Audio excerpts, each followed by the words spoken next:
Muy buenas noches con cada uno de ustedes. Mil disculpas por la demora. Tuvimos un pequeño inconveniente con el tema del internet. Eh, Bienvenido nuevamente a este espacio académico donde hablaremos el día de hoy del manejo integrado del cultivo de la mosca de la fruta.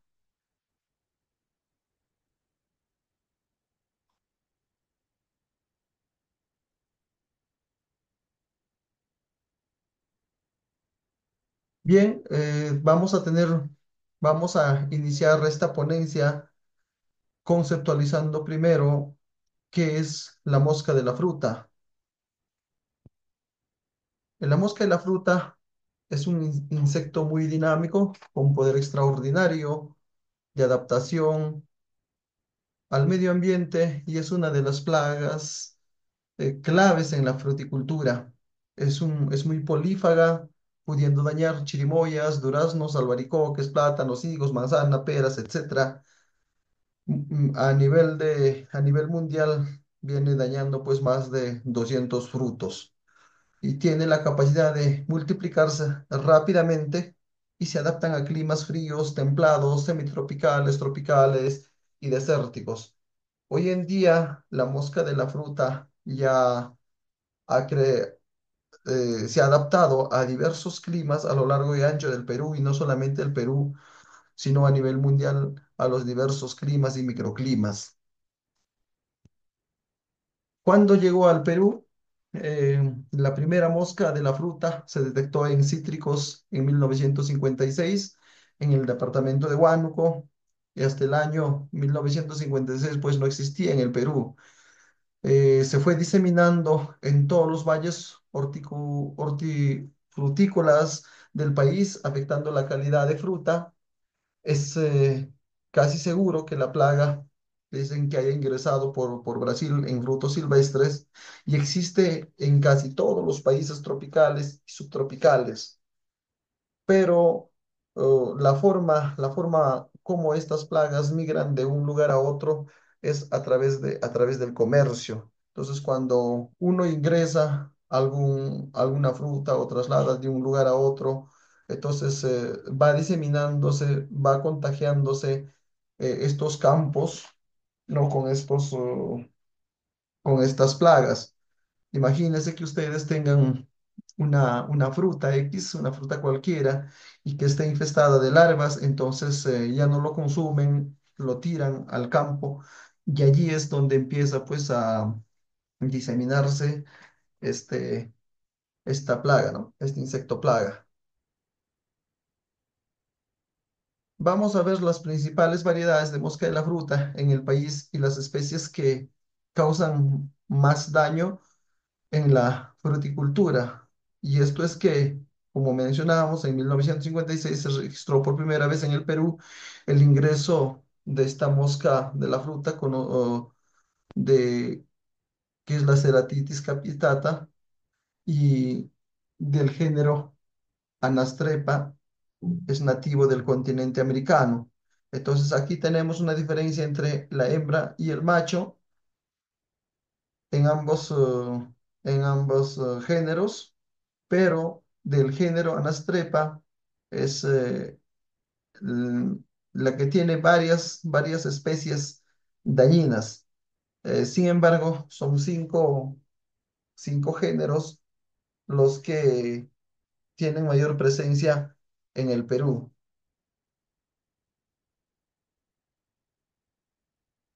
Hablamos no solamente aquí, sino y muchas instituciones lo hacen del tema de la mosca de la fruta y todos le hemos dado determinada importancia a este insecto plaga, puesto que resulta una plaga cuarentenaria de importancia económica, puesto que su pérdida supera pues los 150 millones solamente en el tema de la mosca de la fruta. En el Perú, las pérdidas estimadas en unos 100 millones de dólares anuales.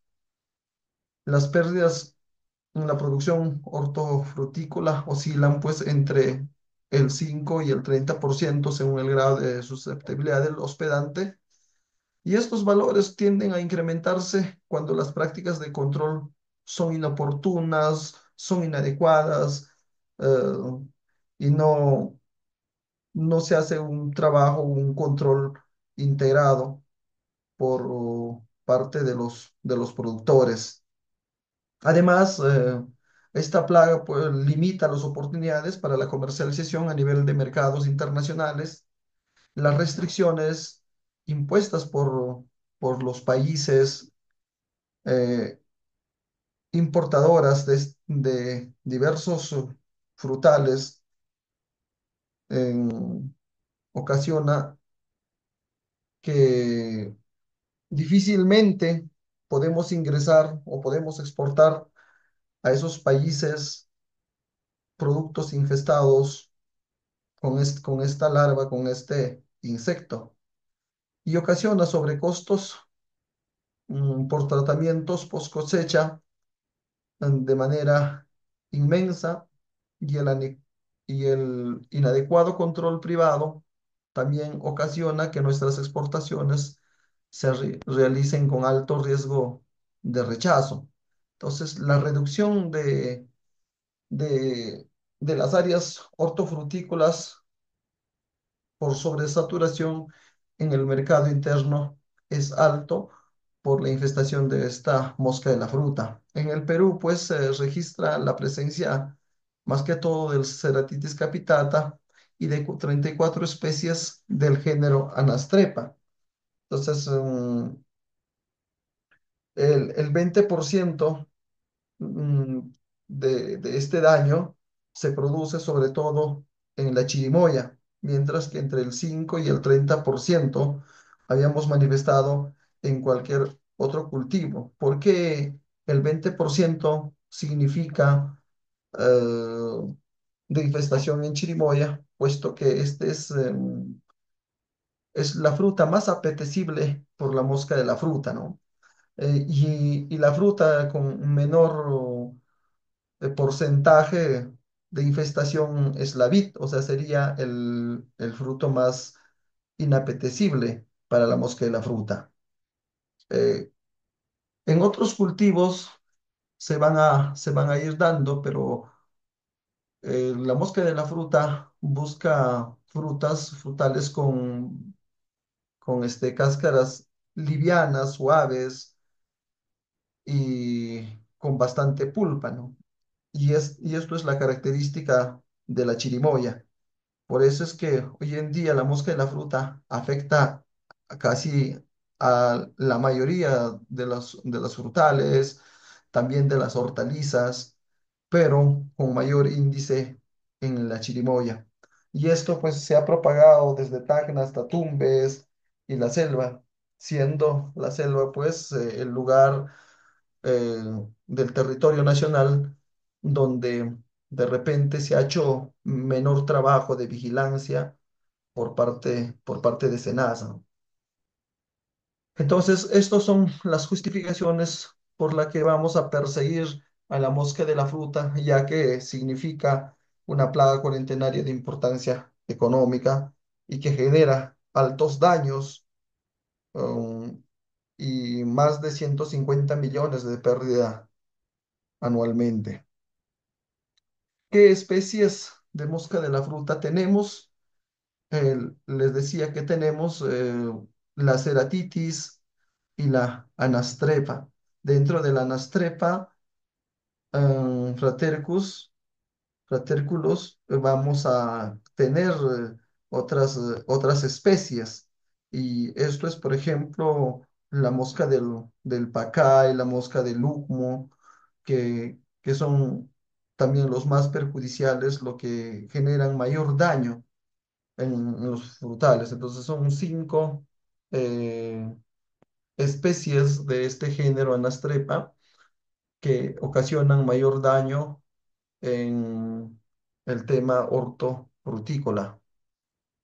La identificación de la mosca de la fruta, por ejemplo, tenemos aquí el Ceratitis capitata, que es un díptero de tamaño menor a la mosca común con tres franjas amarillas, en las alas, con una disposición muy característica y con un abdomen también a franjas transversales amarillas y grises que la hacen fácil de identificar, como podemos ver ahí en la imagen que estamos proyectando.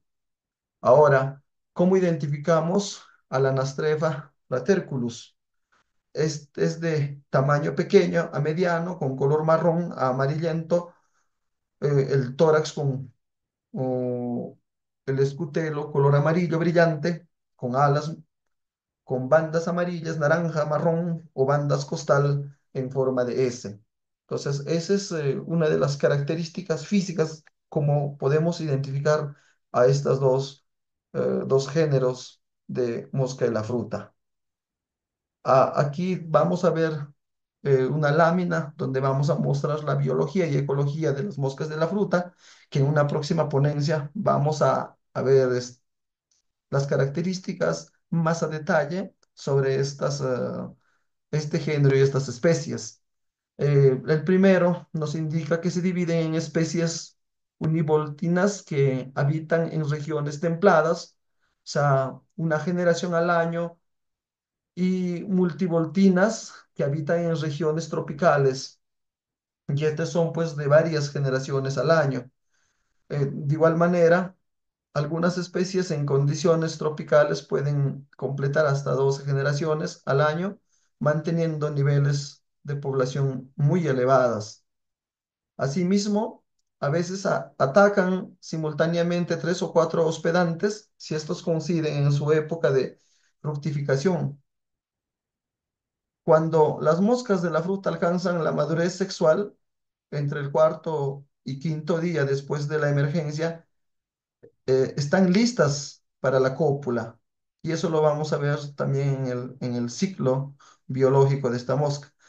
Su ciclo de vida depende de las condiciones ambientales de cada región, estrechamente regulada por la temperatura, la humedad, la vegetación nativa, el sustrato de pupación, sustrato de oviposición, disponibilidad de agua y alimento, entre otros, ¿no? Y estos son los factores climáticos, ambientales, que también no solamente en el tema de la mosca de la fruta, sino en todas las plagas, van a hacer que, cómo se desarrollan. Ahora, ¿cómo se reproducen? Y aquí vemos una imagen en la que se muestra la cópula. Las moscas hembras copulan con los machos una sola vez en toda su vida. Estas moscas escogen al macho, ¿no? De una cantidad de machos, escogen al macho y no es que copulan con cualquiera de ellos, sino escogen. Y, y esto es la forma, pues, como copulan, cómo se reproducen. Acá vamos a ver los estados y tenemos los cuatro estados. El estado de huevo, su tamaño es de 2 milímetros, se incuba por un espacio de 2 a 7 días. Después de esta fecha van a pasar el estado larval, o sea, cuando ya estos huevos eclosionan y estas larvas son de color blanco, amarillento, su desarrollo de crecimiento está pues de entre 6 a 25 días. Dentro de este estado larval vamos a encontrar inclusive tres niveles, ¿no? Larva uno, larva 2 y larva 3. La pupa es una cápsula de forma cilíndrica de color amarillo, café o rojo. El estado pupal es de entre 8 a 15 días. De este, de este estado pupal es ya a la que pasa a ser adulto. El adulto es de color amarillo, anaranjado, café o negro, con una combinación de estos. La cabeza es ancha y grande, ojos de color verde, alas grandes con antenas de segmentos cortos. Entonces, conforme hemos visto ya en las características morfológicas anteriormente. Ahora, la mosca de la fruta tiene un ciclo biológico, ¿no? Entonces, mm, la mosca hembra, una vez fecundada, coloca huevos debajo de la cáscara de los frutos en grupos de 10 a 12, los cuales se desarrollan en periodos de 2 a 7 días y luego, pues, después de esta fecha van a emerger las larvas. Pero las moscas de la fruta no ponen, pues, estos huevos en cualquier fruto, sino buscan frutos que tienen, ya decíamos que tienen cáscaras más delgadas, que tengan bastante pulpa. Y allí es que donde ponen pues entre 3 a 12 huevos. Ahora buscan comodidad, buscan confort, así como las personas buscan estar en un lugar donde tengan comodidad también las moscas, ¿no? Entonces, dentro de las plantas que tengan hojas más anchas, también se van a ir ubicando del tamaño de la planta, de la mitad para arriba, ¿no? La larva o gusano, pues, que ya conocemos nosotros, tiene la forma alargada y mide 10 milímetros de longitud y es de color blanco o blanco amarillento y tiene un periodo de duración de 6 a 11 días para luego empupar las larvas de mosca de la fruta. Se alimentan de la pulpa de la fruta causando la pudrición. Entonces, aquí es donde tenemos 3 niveles de larva, ¿no? La primera es cuando ya eclosiona esta larva y en el segundo nivel esta larva ya se va a ir introduciendo a la fruta. Cuando se introduce, inclusive esta larva defeca, o sea, come y defeca, y esta es la que genera pues la descomposición de la fruta. Entonces tiende a malograrse, a pudrirse la fruta. Ahora, en el nivel 3 de la larva, ya tiende a salir esta larva y a buscar un sustrato donde pues va a convertirse o va a empupar para luego convertirse en un estado adulto. Entonces, la pupa es una cápsula cilíndrica y puede durar entre 3 perdón, entre 9 a 15 días y las condiciones son adecuadas.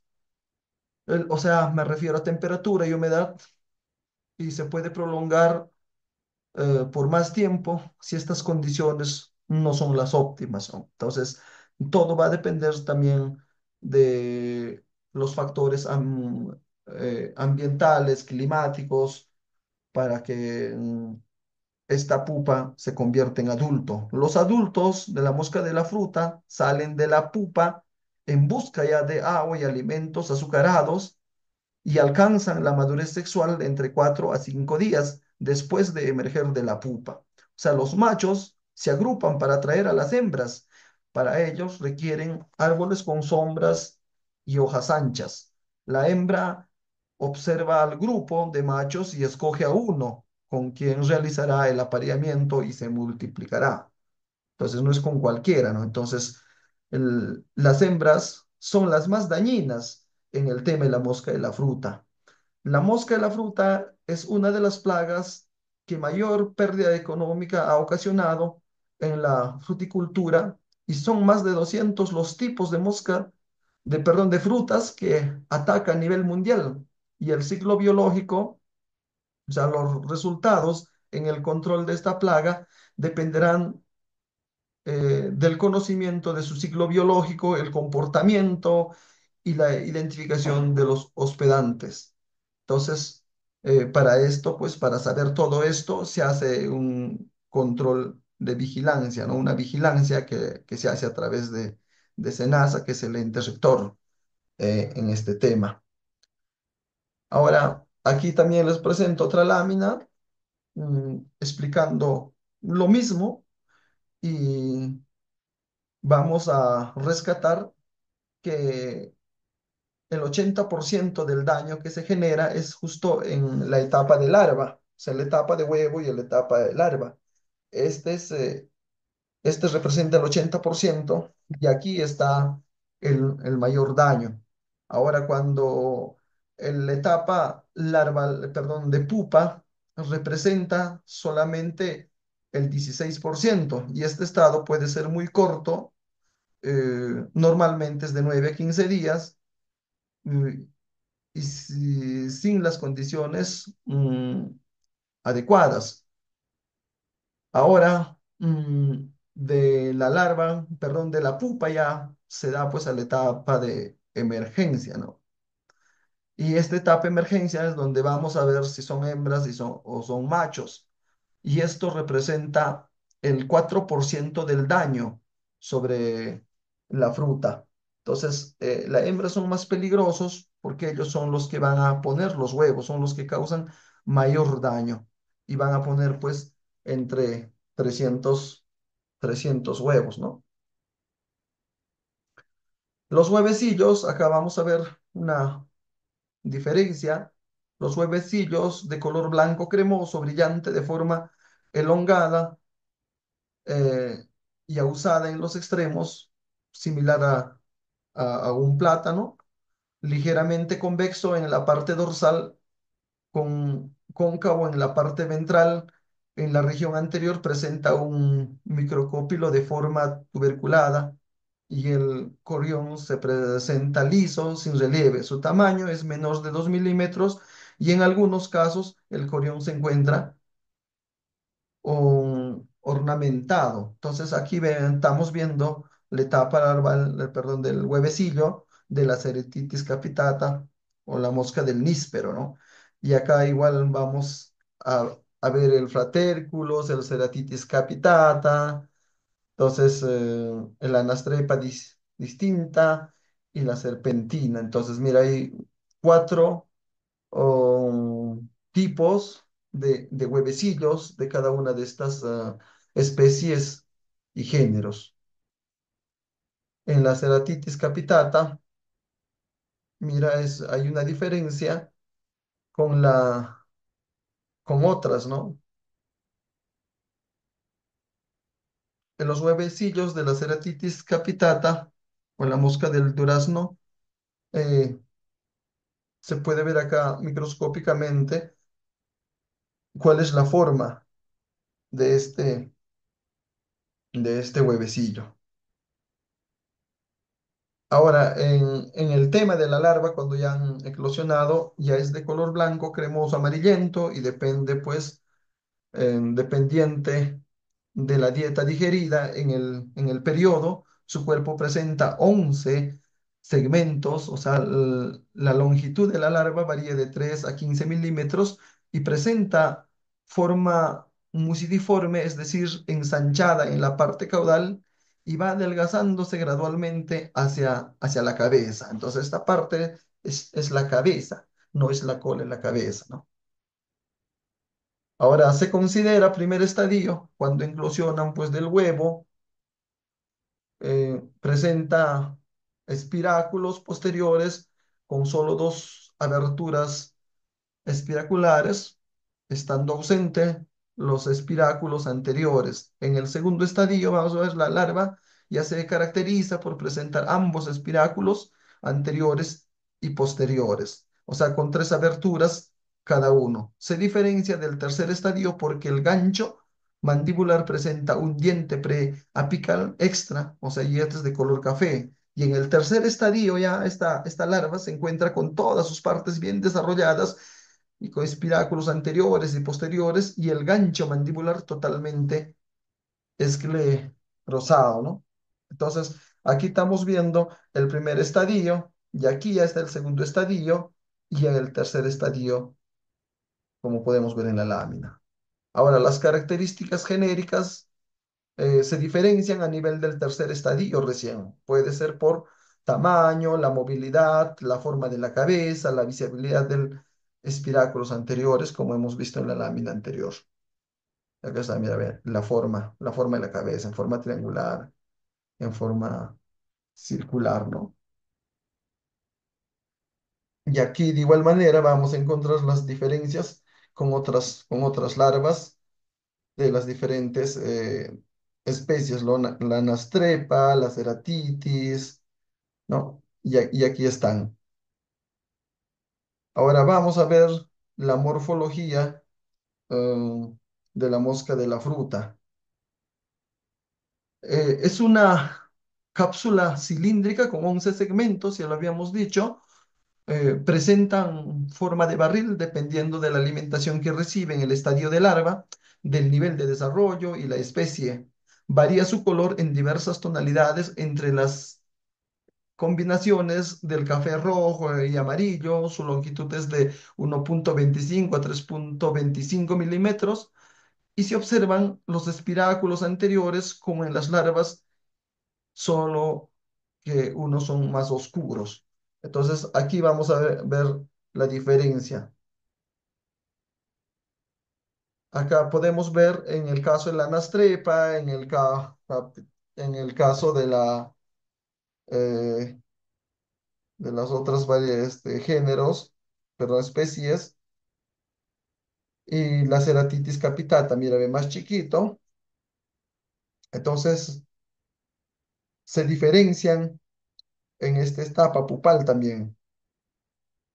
Ahora vamos a ver el tema de la dinámica poblacional en menor y más plaga, mayor incidencia de plaga, mayor presencia de plaga, y dependiendo de los meses, ¿no? La mayor abundancia de la plaga pues se encuentra asociada a la estacionalidad de la maduración de sus hospedantes, ¿no? En las fechas donde serán las épocas de presencia de frutales.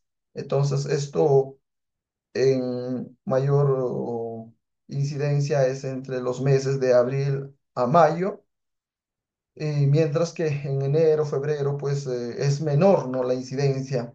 Y a partir de agosto o de julio ya empieza a decaer. Agosto, septiembre, octubre, noviembre, diciembre son las fechas en las que no tenemos presencia, no tanto de estas plagas, porque no hay frutales donde alimentarse. Entonces, como dices, va a depender de la maduración de estos hospedantes. A ver, los daños que nos ocasiona la mosca de la fruta son daños directos y también son daños indirectos.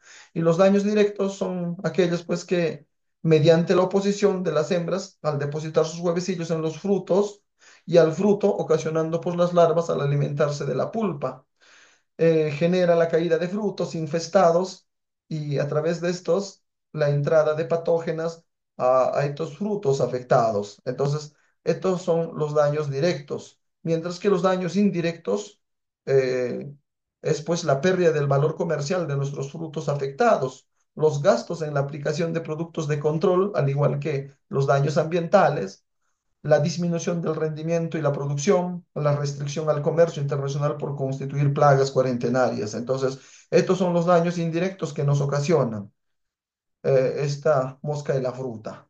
Ahora, ¿cómo detectamos la mosca de la fruta? Uno es a través del trampeo, que consiste en capturar adultos que son atraídos a una fuente específica. Generalmente se expresa pues mediante el llamado MTD, que significa mosca trampa por día, que permite información importante como densidad de adultos y proporción sexual en campo. Entonces, este es parte de un trabajo de vigilancia. Entonces, tenemos que, para hacer el control integrado, tenemos que conocer la cantidad, la densidad, los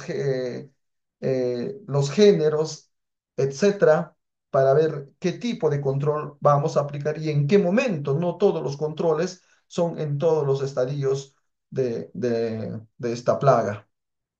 Ahora, los tipos de trampa. La trampa es, sabemos que es una estructura física con características que nos van a permitir atraer y capturar algún organismo específico. Y las trampas más conocidas, la trampa Mapai, es un recipiente de vidrio o de plástico también, imaginado en la base y que tiene como principio pues la atracción alimenticia que ejerce la mezcla sobre moscas de la fruta de cualquier especie, ¿no? Entonces, aquí estamos oh, viendo los tipos de trampa. Ahora, la revisión de la trampa, es el contenido de la trampa se vacía sobre un colador sin dejar residuos, obviamente, dentro del cultivo y se encuentran especímenes de las especies que se están monitoreando o de importancia, se colocan en un frasco de alcohol. Entonces, en el MTD, este, pues, este índice permite, primero, evaluar la abundancia de adultos de cada especie en un lugar determinado para establecer una curva de fluctuación poblacional de moscas de la fruta en un sitio determinado.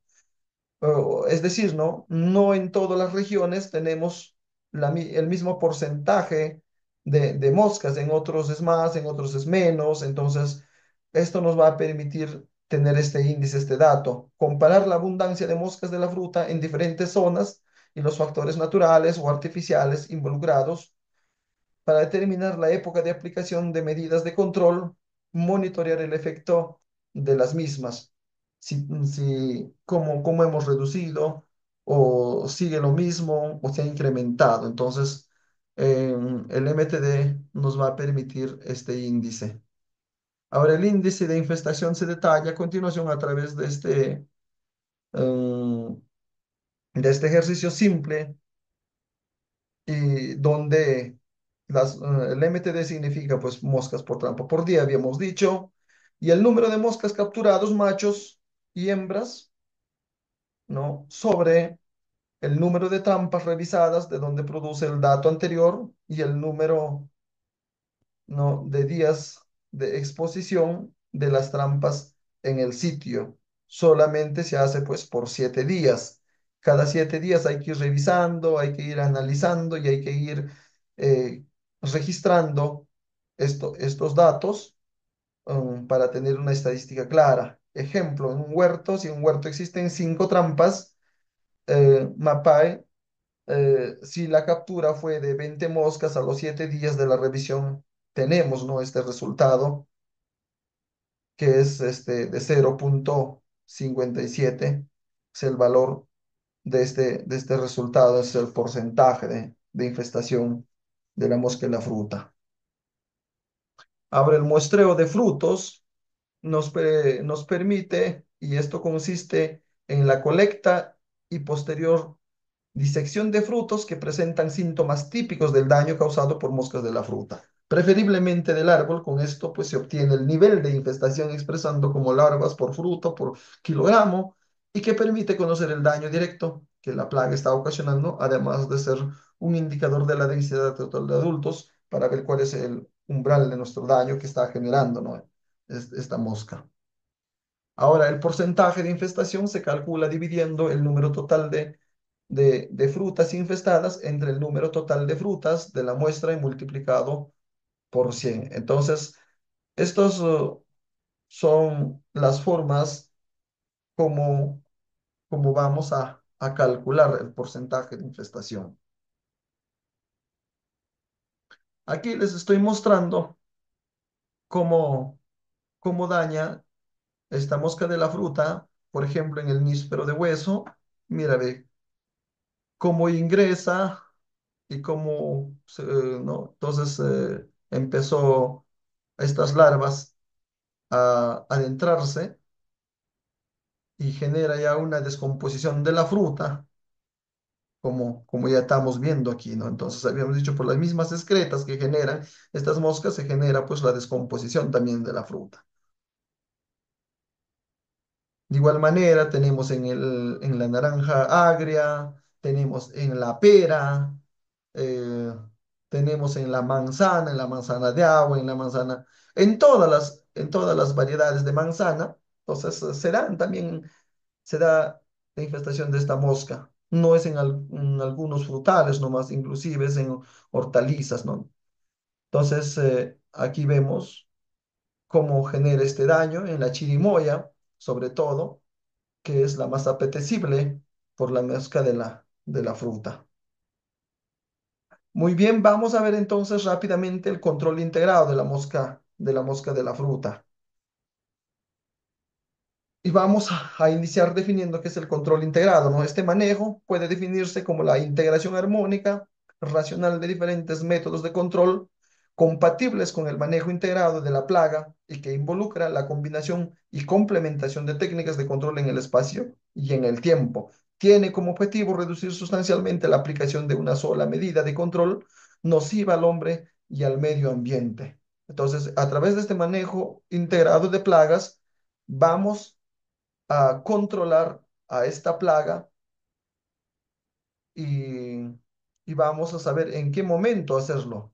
Las estrategias de control integral de plaga de la mosca de la fruta nos responden a 3 niveles. Uno es la vigilancia, que se hace a través de SENASA y que consiste en el trampeo de moscas de la fruta en las redes de vigilancia y muestreos de fruta, ¿no? Y estos datos tienen que registrarse pues en campo y se registra en la base de datos del SENASA. El control es el manejo integrado de la mosca de la fruta, pero este control ya está a cargo del mismo productor, ¿no? El productor es el encargado de controlar en su parcela. Ahora, si yo, por ejemplo, como productor controlo en mi parcela y mi vecino no controla, entonces no vamos a lograr, ¿no? Erradicar a la mosca de la fruta, porque mis moscas yo los puedo controlar, pero que las moscas de mi vecino van a seguir infestándome. Entonces, aquí se necesita trabajar en base a estas estrategias y esto también es la comunicación, que consiste en la capacitación y la sensibilización de agentes externos en temas de moscas de la fruta, ¿no? Y los agentes externos pues son los productores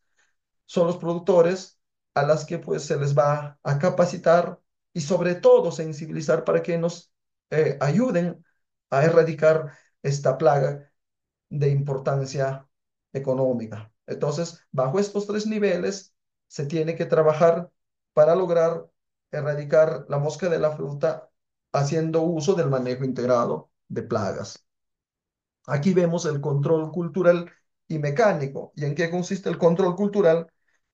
¿No? Y este es uno de los controles que es importante ya que consiste en realizar actividades del barbecho, el rastreo en el huerto, ya que ayudan a eliminar los gusanos y las pupas de moscas de la fruta que se encuentran en el suelo, quedando expuestos a las condiciones ambientales y a los enemigos naturales. Entonces, nosotros vamos a eliminar las pupas, ¿no? Porque de las pupas son los que pasan a los estados adultos y de los adultos es donde pues empiezan a ovopositar. Entonces, sobre todo, habíamos dicho, las hembras son las más dañinos porque ellos son los que ponen los huevos.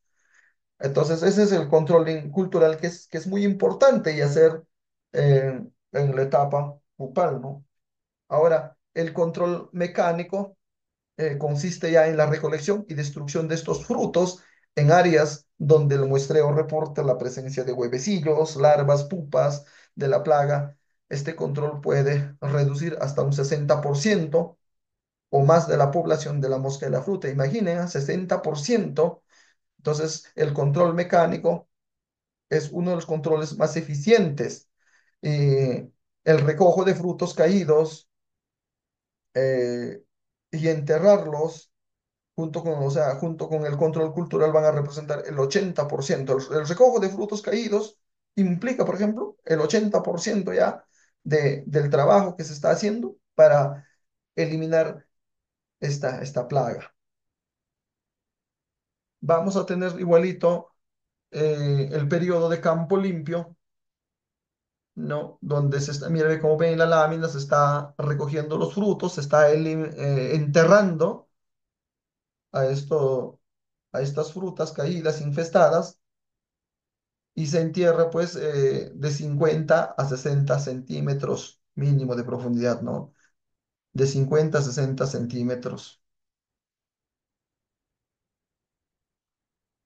Aquí vemos el rastrillado del suelo, o sea, para eliminar a las pupas, que consiste en un 16%, ya solo esta actividad representa un 16% en el manejo integrado de esta plaga. El control químico tiene por objetivo de suprimir poblaciones de moscas de la fruta en estado adulto mediante la aplicación de un cebo selectivo, el cual se aplica por chisguetes dirigidos al follaje de los árboles de la parte media a la parte alta de la copa del árbol. El tamaño de gota deseado es de 3 a 6 milímetros. La ventaja del cebo es que únicamente es atractivo para las especies de la mosca de la fruta. Estos cebos ya lo venden lo venden listo o también se puede elaborar, ¿no? Con insecticidas. O sea, es el uso de insecticidas biológicos bajo el principio de cebo biológico para el control de estos estados adultos de la plaga. Ustedes han visto que de la parte media hacia arriba se colocan pues las trampas y habíamos hablado anteriormente de que las moscas también buscan su comunidad, su confort, buscan plantas con follajes anchas donde puedan ovopositar, ¿no? Eh, entonces, el control químico, perdón, se puede realizar de manera casera, ¿no? Se compra un insecticida, se hace la combinación adecuada y se puede colocar, pero estos insecticidas tienen que ser pues del nivel moderado abajo, no podríamos hacer del nivel altamente tóxico, puesto que se dañan también, se dañan y se afectan a, a los insectos que son amigables con la naturaleza. Entonces, tenemos que ser responsables también aquí. eh, Saber en qué momento hacerlo, ¿no? Entonces, el control químico va a representar el 4% porque solamente ataca a los adultos. Ahora, en este control de cebos, va a consistir solamente en hacer un buen preparado. Hay muchos insecticidas las que se usan y estos insecticidas pues son los atrayentes, ¿no? La mosca de la fruta, mira,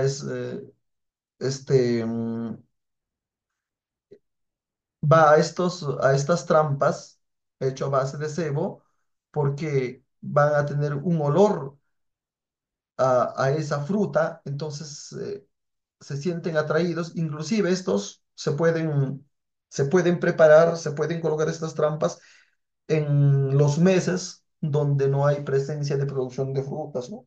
Porque si hay presencia de frutas y ponemos, entonces la mosca de la fruta va a saber diferenciar a la fruta de una trampa. En cambio, si tenemos plantas sin frutas, entonces en esos meses pues van a buscar, van a oler, ¿no? Entonces se van a sentir atraídas por ese olor a fruta y van a llegar y van a caer a estas trampas. Entonces, en esas épocas es donde se realiza el trampeo a través de de este cebo, ¿no? Entonces, el control químico no tiene que ser también usado con bastante responsabilidad, porque se termina dañando también, como les dije, insectos amigables con la naturaleza, se contaminan fuentes de agua, etcétera.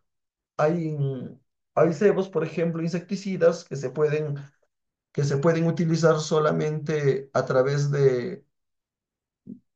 de repente, se puede utilizar, a ver, con solamente topar, o sea, alguna parte del cuerpo puede tocar a este cebo y ya entonces se muere este insecto, ¿no? O puede ser por ingestación, entonces necesariamente tiene que comerlo para que se muera, o puede ser también a través del sistémico, pero el sistémico significa ya que está en la savia de la planta, ¿no? Pero esto ya es un arma de doble cañón porque ya como les dije puede terminar eh, matando a otros insectos amigables. Ahora vamos a tener el control autosida, pero es que consiste en la liberación de moscas estériles machos en todas las áreas donde se tienen niveles de plagas en escasa prevalencia. Pero este control autosida solamente lo hace el SENASA, ya no podemos tener nosotros injerencia sobre este control. Y este control lo hacen ellos a través eh, de una evaluación, no se hace en todo lugar, ¿no? Entonces, este es un control que depende del SENASA. El control, el control legal, sabemos todos que es ya una acción con la cual pues se restringe el tránsito de la fruta de un lugar a otro, ¿no? Y esto está normado en el Decreto Supremo 09/2000 Agricultura y a través de su reglamento para el control de supresión y erradicación de las moscas de la fruta. Entonces, eh, estos son las formas de control más eficientes en el tema de la mosca de la fruta. Entonces, es importante el tema, en el tema de los trampeos y que nos van a servir pues para, nos van a servir para erradicar la mosca de la fruta. Ya que este es una actividad importante para un buen programa de manejo integrado con la mosca de la fruta, ya que permite conocer la presencia y ausencia de plagas, la distribución de las plagas en campo, calcular la densidad de la población. Esta información es necesaria para diseñar y orientar las estrategias de control. Entonces, mm, de esta forma es como se hace el control integrado de la mosca de la fruta. Hay mucho por hablar en realidad sobre el tema del control de la mosca de la fruta y lo más importante es conocer su comportamiento, ¿no? Entonces, en la próxima ponencia hablaremos un poco más a fondo en el tema de las características para reconocerlo, de igual manera en el tema de vigilancia, eh, cómo se hace este control de vigilancia, ¿no? Entonces, muchísimas gracias a cada uno de ustedes por su tiempo valioso. Ojalá les haya servido de algo esta pequeña ponencia sobre el control integrado de la mosca de la fruta. Muchísimas gracias. Conmigo será hasta una próxima oportunidad. Muy buenas noches.